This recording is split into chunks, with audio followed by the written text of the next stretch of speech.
Alam niyo itong pagkain ko na 'to, siguro 'to nagkakahalaga ng $10 lang.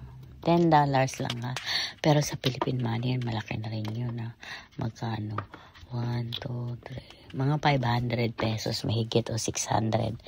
Pero ilang kainan ko na yan. Ako lang kasi mag-isang kakain yan. Tapos, yun nga, ay kasama na yung gata dyan. Binili ko yan sa Asian store. Tig-isang pack yung mga gulay.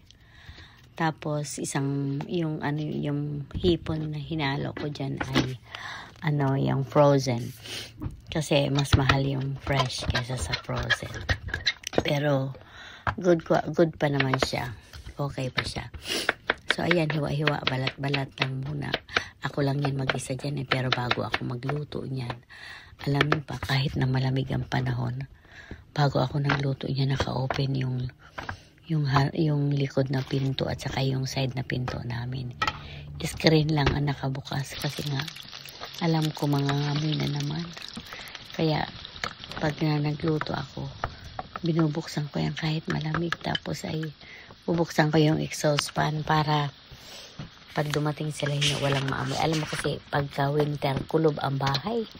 Ang daming ang bintana pero mga nakasara naman. Walang labasan. Kaya kahit mag-exhaust ka, iikot lang yung hangin sa loob ng bahay. So ayan, ginisa ko muna siya. Kasi iisa lang lata yung aking gata. Kaya ginawa ko, ginisa ko muna siya, stir fry. Yung lahat ng bawang, sibuyas, ganyan. Yung gulay hanggang medyo mga 10 minutes kong ginisa-gisa, tapos later on inilagay ko na yung 1 can of coconut milk.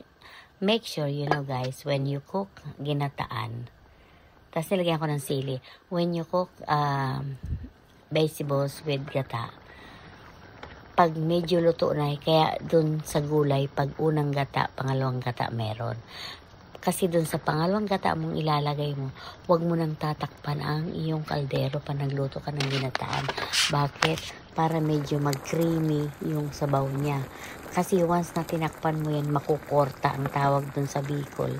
Makukorta yung gata, magbubuo-buo, hindi siya magiging creamy, hindi siya magmamantika yung sariling oil ng niyog.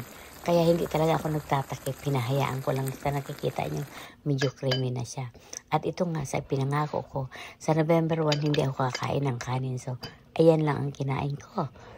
Walang kanin yan. Thank you for watching.